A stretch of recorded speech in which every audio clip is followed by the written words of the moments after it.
বিমস্টেক শীর্ষ সম্মেলনে যোগ দিতে কাল থাইল্যান্ডে যাচ্ছেন ডক্টর ইউনূস। শুক্রবার মোদির সঙ্গে বৈঠক। দেশে জঙ্গিবাদ উত্থানের শঙ্কা নেই স্বরাষ্ট্র উপদেষ্টা। উগ্রপন্থা দমনে হার্ডলাইনে যাবে সরকার, তথ্য উপদেষ্টা। বিএনপি কখনোই বলেনি আগে নির্বাচন তারপর সংস্কার, মির্জা ফখরুল। এটি পুরোপুরি মিথ্যাচার।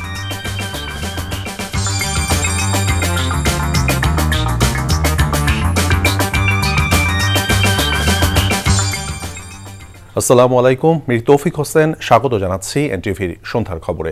ক্রাউন সিমেন্ট শিরোনাম দেখছিলেন, এবার বলছি পুরো খবর। বিমস্টেক শীর্ষ সম্মেলনে যোগ দিতে আগামীকাল থাইল্যান্ড যাচ্ছেন বাংলাদেশের অন্তর্বর্তী সরকারের প্রধান উপদেষ্টা অধ্যাপক ডক্টর মোহাম্মদ ইউনূস।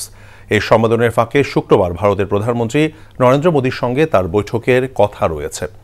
রাজধানী ফরেস্ট সার্ভিস একাডেমিতে এক সংবাদ সম্মেলনে কথা বলেন প্রধান উপদেষ্টার high representative doctor Khalilur Rahman.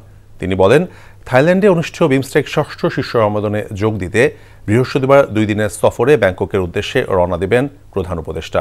এরই মধ্যে পররাষ্ট্র সচিব মোহাম্মদ জসিমউদ্দিনের নেতৃত্বে 5 সদস্যের প্রতিনিধি দল সেখানে পৌঁছে বিমস্টেক জ্যেষ্ঠ কর্মকর্তাদের বৈঠকে অংশ নিয়েছেন। বাণিজ্য সংক্রান্ত 6টি মৌলিক চুক্তি চূড়ান্ত করতে বিমস্টেকের সকল সদস্য দেশকে আহ্বান জানিয়েছেন বাংলাদেশের পররাষ্ট্র সচিব। বিমস্টেক শীর্ষ সম্মেলনে পরবর্তী সভাপতি হিসেবে দায়িত্ব গ্রহণ করবেন প্রধান উপদেষ্টা ডক্টর মোহাম্মদ ইউনূস।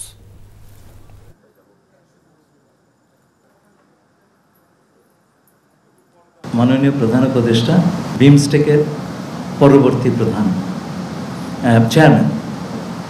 আমরা আশা করছি যে অন্যান্য সকল সদস্য রাষ্ট্রের শীর্ষ প্রতিনিধি এই সুযোগে তার সঙ্গে বিমস্টেকের আগামী দিনের কাজকর্ম নিয়ে আলোচনা করবেন। এটা হয় কিন্তু স্বাভাবিক।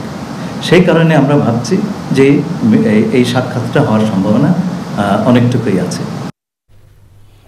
অন্তর্বর্তীকালীন সরকার দায়িত্ব নেওয়ার পর দেশে জঙ্গিবাদ উত্থানের মতো কিছু ঘটেনি বলে মন্তব্য করেছেন স্বরাষ্ট্র উপদেষ্টা জাহাঙ্গীর আলম চৌধুরী। রাজধানীর বাড্ডা, ভাটারা সহ বিভিন্ন থানায় ঈদের শুভেচ্ছা বিনিময় এবং কার্যক্রম পরিদর্শন শেষে তিনি এই মন্তব্য করেন। আমরা দায়িত্ব নেওয়ার পর কোনো ধরনের জঙ্গিবাদের কোনো কিছু দেখছেন? কোনো কিছু হয় নাই। এবং আল্লাহ দিলে আপনারা যদি সবাই সহযোগিতা করেন, জনগণ সাথে নিয়ে আমরা যদি কোনো ধরনের কোনো সমস্যা হয়, আমরা সবাই একসাথে মিলে সমাধান করব। আস্তে আস্তে উন্নতি হচ্ছে, আরও উন্নতি হবে। এখন ধরেন যে আমরা বলবো যে আইন শৃঙ্খলা পরিস্থিতি মোটামুটি স্যাটিসফ্যাক্টরি। দেশে কোনো ধরনের উগ্রপন্থাকে প্রশ্রয় দেওয়া হবে না বলে হুঁশিয়ার করেছেন তথ্য উপদেষ্টা মাহফুজ আলম। কুমিল্লায় জুলাই গণঅভ্যুত্থানে নিহতদের কবর জিয়ারত শেষে এসব কথা বলেন তিনি। কোনোভাবেই উগ্রপন্থার অবস্থান বাংলাদেশে হবে না। আর এক্ষেত্রে সরকার আলোচনা করেছে, অনেক সময় সতর্কতা দিয়েছে, কিন্তু আমরা মনে করি যে আমরা যদি দেখি যে আসলে আলোচনা এবং সতর্কতার মাধ্যমে সমাধান হচ্ছে না, তাহলে আমরা হার্ডলাইনে যাব এবং সেটা খুব শীঘ্রই যাব। বিএনপির মহাসচিব মির্জা ফখরুল ইসলাম আলমগীর বলেছেন, তার দল কখনোই বলেনি আগে নির্বাচন পরে সংস্কার। এটা যদি কেউ বলে থাকে তাহলে ভুল ব্যাখ্যা দেওয়া হচ্ছে। সকালে ঠাকুরগাঁয়ে নিজ বাসভবনে সাংবাদিকদের সাথে মত বিনিময়কালে তিনি এই কথা বলেন। আমরা কখনোই এই কথা বলিনি যে আগে নির্বাচন তারপরে সংস্কার।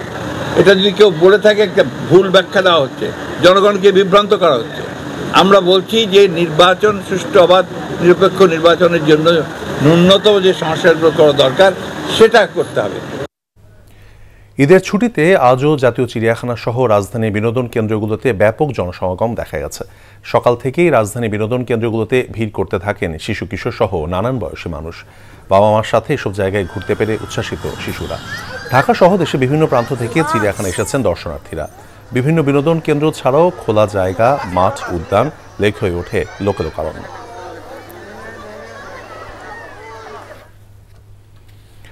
ঈদের টানা ছুটিতে পর্যটকের ঢল নেমেছে সমুদ্র সৈকত সহ দেশের বিভিন্ন পর্যটন স্পটগুলোতে। ভ্রমণ পিপাসুরা সপরিবারে উপভোগ করছেন নান্দনিক প্রাকৃতিক সৌন্দর্য। সমুদ্রের নীল জলরাশি ছুঁয়ে দেখতে পর্যটন নগরী কক্সবাজারের লাখো মানুষ ভিড় করেছেন। সৈকতের কলাতলি, সুগন্ধা এবং লাবণী পয়েন্টে শিশু থেকে বয়োবৃদ্ধ সকলেই ঈদের আনন্দে গা ভাসিয়েছেন। রাঙামাটির ঝুলন্ত ব্রিজ, কাপ্তাই লেকে পর্যটকদের ভিড় ছিল চোখে পড়ার মতো। সিলেটের জাফলং এবং বিভিন্ন পর্যটন স্পটে দর্শনার্থীরা সপরিবারে আনন্দ উপভোগ করছেন। মৌলভীবাজারের লাওয়াছড়া জাতীয় উদ্যান, বৌদ্ধভূমি এলাকা, মাধবপুর লেক, মাধবকুণ্ড জলপ্রপাত, হামহাম জলপ্রপাত এবং চা বাগানগুলোতে পর্যটকদের উপচে পড়া ভিড়। উন্মুক্ত পরিবেশে দেশি বিদেশি বন্য পশু, পাখি, মাছ এবং সরীসৃপ জাতীয় প্রাণী দেখতে দেশের বিভিন্ন স্থান থেকে দর্শনার্থীদের উপচে পড়া ভিড় গাজীপুরের সাফারি পার্কে। নারী বিশ্বকাপের বাছাই পর্ব খেলতে কাল পাকিস্তান যাচ্ছে বাংলাদেশ। অধিনায়ক নিগার সুলতানা জ্যোতি বললেন, দলের লক্ষ্য মূল পর্ব নিশ্চিত করা। পাকিস্তান তাদের দিক থেকে এগিয়ে থাকবে, কারণ তাদের সেটা হোম কন্ডিশন, বাট স্টিল আমার কাছে মনে হয় যদি আমরা টিম ওয়াইজ বেটার খেলতে পারি এবং স্পেশালি যদি ব্যাটিং ইউনিট রান করতে পারে, কারণ সবাই আমরা জানি পাকিস্তানের উইকেটগুলো কেমন হয়, অনেক বেশি ব্যাটিং ফ্রেন্ডলি। সেখান থেকে যদি ব্যাটিংয়ে আমরা ভালো স্টার্ট করে দিতে পারি এবং আমাদের বলাররা কিন্তু দুর্দান্ত, সবসময় আমাদেরকে অনেক বেশি ব্যাকআপ দেয়। সো লক্ষ্য তো থাকবে যেন আমরা ব্যাটিং ইউনিট ভালো পারফরমেন্স করি ওখানে। বিমস্টেক শীর্ষ সম্মেলনে যোগ দিতে কাল থাইল্যান্ড যাচ্ছেন ডক্টর ইউনূস। শুক্রবার মোদির সঙ্গে বৈঠক। দেশের জঙ্গিবাদ উত্থানের শঙ্কা নেই, স্বরাষ্ট্র উপদেষ্টা। উগ্রপন্থা দমনে হার্ডলাইনে যাবে সরকার, তথ্য উপদেষ্টা। বিএনপি কখনোই বলেনি আগে নির্বাচন তারপর সংস্কার, মির্জা ফখরুল। এটি পুরোপুরি মিথ্যাচার। এ ছিল সন্ধ্যার খবরে। এই খবরের ভিডিও সহ আপডেট জানতে ভিজিট করুন এনটিভি অনলাইন www.ntvbd.com। এছাড়াও এনটিভির জনপ্রিয় সব অনুষ্ঠান এবং খবরের আপডেট জানতে ভিজিট করুন আমাদের ইউটিউব এবং ভেরিফাইড ফেসবুক পেজ। রাত 10:30টায় রাতের খবর দেখার আমন্ত্রণ রইল। ধন্যবাদ সবাইকে।